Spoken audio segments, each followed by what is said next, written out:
Chapter 74. The Downing Carnival. It didn't take long to get to the carnival. Milliken Road led right into Stafford. They were there in minutes. Craig was glad. He didn't mind togetherness, but he felt squished. Max was very particular about how much room he had.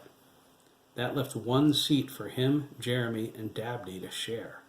Their three butts together were a bit bigger than that. Virginia pulled over near the ticket booth. She put the Camaro in park and asked if anyone needed any money. Dabney was startled. He felt his back pocket for his wallet. "Oh, I don't believe this," he thought. He looked at Virginia with big doe eyes. "A little short?" she asked. She dug into her purse, pulled out a 20, and handed it to him. "You can pay me back later." Sandy smiled widely. Dabney scowled.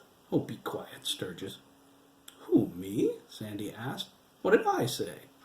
He smiled again. Dabney thanked Virginia and climbed out of the car. Sandy, Max, Ricardo, and Derek headed straight for the rides. Jeremy, Craig, and Dabney stood by the entrance, waving goodbye. Dabney marveled at the number of people present. He looked at the games of chance. The rides seemed fun, but he wasn't ready to stand in a line. Craig leaned over and whispered something into Jeremy's ear. Jeremy smiled. "Craig doesn't think you've ever been to a carnival before." Craig snickered. Dabney rolled his eyes. "That's absurd, Dougan. I watch Wheel of Fortune all the time." He walked toward the games of chance. They followed him, laughing. Jeremy and Craig let Dabney take the lead. They got a kick out of watching him. He moved from booth to booth, evaluating the players carefully. He stopped at the wheel and spotted a large werewolf stuffed animal. His eyes grew 3 times their size. "I want that," Dabney smiled, looking at Jeremy and Craig. Craig gestured toward the number board. "Pick a number." Dabney seemed puzzled. He held out his 20 and waved it around over the board. He looked at Jeremy, looked at the board, looked at Craig, looked at the board, and finally threw his hands up. "What number do I pick?" Dabney asked. 14, Jeremy and Craig replied. They looked at each other. Dabney nodded. "Okay, 14 it is." He slapped down the 20. Jeremy zipped over and picked it up. He looked at the burly man behind the counter and said, "My friend wants change." The burly man scowled and broke the 20. Jeremy handed the money to Dabney. $1, Dabs, he said. "You want to lose it all in one shot?" Dabney shook his head. The money disappeared into his pocket. "Any more bets?" the burly man asked, looking into the crowd. He was about to spin the wheel when a small albino boy with platinum blonde hair walked in front of Dabney. He cleared his throat. 17, please, the boy smiled, placing $1 on the number. His eyes were crystal blue. The burly man leaned over and scowled at him. "McKee," he said, "why do you have to pick on my booth?" McKee smiled. "Yours is the easiest." Jeremy, Craig, and Dabney observed the boy as he put his hands behind his back and patiently waited. His skin was so white, Jeremy thought it was see-through.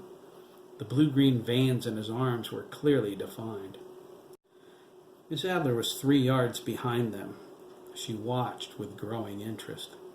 She attempted to probe Mickey's mind, but gasped when she failed. Her anger rose. No one ever resisted her mind-reading ability before. What makes this child so special, she wondered. The crowd cheered as the number 17 came up. Mickey selected the werewolf and handed it to Dabney. Miss Adler scowled. "Here," Mickey said. "You can have it." Dabney was shocked.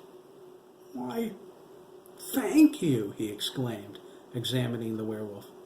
He looked down at Mickey and asked, "Why would you do that for me?" Mickey replied, "You look like you needed somebody to do something nice for you." Dabney didn't know what to say. "Is everybody like this?" Craig held out his hand. "Craig Dougan." Mickey shook it once, hard. He grinned. It was a perfectly innocent expression. Craig thought, he should have a halo or something.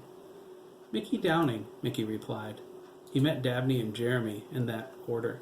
"I work here." "At the hospital?" Jeremy asked. Craig and Dabney looked at him. Dabney checked his forehead for a fever. "What?" Jeremy asked. Craig leaned over to Dabney and asked, "Has your father thought about the mining rights to Jeremy's head?" Dabney chuckled. "No, not the hospital," McKee replied. "The carnival. My parents own it. My grandmother's the fortune teller." "Really?" all three boys asked. "Sure. Want to see?" The boys looked at each other. "Lead the way," Jeremy said. McKee walked toward the hospital. Ms. Adler weaved through the crowd behind them.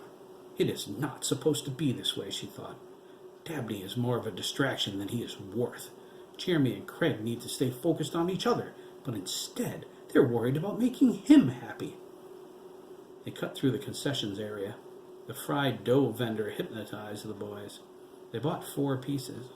Jeremy handed one to McKee, who blushed. "You're nice," he said, taking a bite. McKee continued toward a row of tents set back from the rest of the carnival. One of them had the world's smallest horse in it. Craig tried to peek, but a very short woman with a mean look stopped him. She told him he needed to pay his dollar the same as everyone else. Craig did and went inside to look. The boys waited for him. When he came out, he shook his head. "That was weird," Craig said. "It's so tiny." McKee said, "You should see it when it gets loose. They have a heck of a time catching it. It's fast." They passed the next tent, full of leather belts, buckles, and drug paraphernalia. Dabney turned up his nose and kept walking. He despised drugs. They were the ultimate weakness. Jeremy and Craig agreed with him. The last tent in the row had hay spread all over the pavement. There was a woman bent over, feeding a small goat. McKee jumped over the rope and pulled on her skirt. The boys stood next to a sign that read, "Madame Esmeralda, advice, past lives, and future." "Yes, darling?" she smiled, kissing Mickey's cheek. McKee gestured with his head toward the boys. "They're here," he whispered. Esmeralda looked over Mickey's shoulder. Her expression was concerned, but it melted quickly. A broad smile replaced it. She wore a colorful flowing gown. She had a scarf tied around her head and looked like a gypsy. She had 24 bracelets on her wrists at least. Jeremy looked at Mickey. He guessed he was maybe 11. Mickey informed him he was 10. Esmeralda looked 80 if she was a day. "Are you a real gypsy?" Jeremy asked. Esmeralda replied, "I am, yes." She sounded sad. The Nazis weren't fond of gypsies. Did you know that? They sensed her hatred for the Nazis. They also heard her accent. "Are you from Germany?" Craig asked. "Once," Esmeralda replied, "but that was a long time ago." Mickey went into the tent and came out with 3 folding chairs. The boys each took one and sat down. Dabney put his werewolf on his lap. He looked around, confused. Esmeralda asked him if something was wrong. "I was looking for your crystal ball," Dabney sheepishly replied. Esmeralda laughed. "I don't have one anymore, Dabney. Too bothersome to travel with." "Oh," Dabney nodded. He gasped. "Wait, how do you know my name?" She smiled. "I'm the fortune teller, aren't I?" She looked at the boys and asked, "Who wants to go first?" Dabney and Jeremy pointed at Craig. "Gee, thanks," Craig cried, crossing his arms. "She's probably going to tell me I'll be bald or something." Esmeralda shook her head. "No, Craig, you won't be bald." She looked at Jeremy. He touched his hair self-consciously. "Jeremy's brother will be, like his father." "Phew," Jeremy thought. "Sucks to be you, Chris." Esmeralda walked around them, observing. She moved past Jeremy to Craig. She stood over him and put her hands on his shoulders. She closed her eyes and lowered her head. After a moment, she leaned down by his ear. "Your father won't beat you for very much longer," Esmeralda whispered. Craig stiffened. He tried to turn, but she held him fast. "Not yet, Craig. You have an important part to play in this little drama. You have to be strong. Can you remember that? You must be strong. Jeremy needs your strength. She moved to Jeremy next. He was suddenly very nervous. She squeezed his shoulders. You are the chosen one, Esmeralda whispered into his ear. Dabney strained to hear her, but he couldn't over the din of the carnival. You must not despair. You must fight even when you can't find a reason to anymore. Craig. Remember Craig. He is your salvation. The alternative is damnation. Dabney was last. He could tell by the haunted looks from Jeremy and Craig he wasn't going to like this.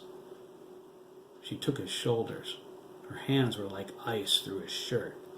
He clutched his werewolf. You represent chaos in a planned order of events, Esmeralda whispered. There is love in your future, a powerful love like you have never known. But you must take care. The sins of the farmer are greater than you imagine. Stay with the McKees and Craig. You are in grave danger if you get separated. Dabney's mouth dropped open. Esmeralda walked away without saying another word. She rubbed her temples as if in pain. McKee came up to the boys and shook his head. His expression was concerned. She's never wrong, McKee said. He gave them a little wave. Be seeing you. McKee followed his grandmother into the tent. Jeremy, Craig, and Dabney walked away feeling disoriented. They convinced themselves it was a trick. Craig suggested they ride some rides. Dabney was all for that. His shoulders were still frozen where she touched him. In the fortune-teller's tent, McKee brought his grandmother some tea. Esmeralda smiled weakly. I wish we could do more, McKee said. Esmeralda shook her head. You cannot tamper with fate. My mother did that once and paid the ultimate price. She patted his cheek. When the time comes, my love, when the time comes. McKee scowled, looking through the door flap. She's here, he said. Esmeralda nodded. I know. I can feel her. McKee peered outside. Miss Adler was standing beyond their tent area, glaring at him. Who are you? Her mind voice asked, probing him. She winced in pain as her words were reflected back at her. Her eyes filled with surprise, and then outrage. Be careful, child. You have no idea what you are fooling with. Don't I? McKee asked. He pulled the flap open. Esmeralda's eyes glowed with a deep midnight blue light. Miss Adler took a step back. Go away, McKee said. You can't hurt me. This is not possible, Miss Adler cried. Esmeralda grimaced. Did you think you would never see me again, Herr Doctor? She stepped boldly forward. Let us end this right now. Miss Adler gasped. You! She stumbled backward. She felt the beginning of a psychic assault claw into her mind. The power was on par with her own. No, she desperately thought. Not when I'm so close. She turned away and fled toward the parking lot. This is not over, she cried. You cannot stop me. Miss Adler disappeared into the crowd. No, it isn't over, Esmeralda whispered, her eyes dimming. Heaven help us all. She fell into her chair, breathing heavily. Nice bluff, Grandma, McKee whispered, his forehead creased with worry. You should have held back. You're weak from using the sight. We can't risk. Esmeralda struggled. She swallowed hard. I'm nowhere near strong enough. I can't stop. Rest, Grandma, McKee said. Sometimes all we can do is sit back and watch, no matter how much it hurts. I taught you that, Esmeralda said, and fell asleep. McKee held her hand to his face and closed his eyes. Yes, you did, he whispered. That and a whole lot more.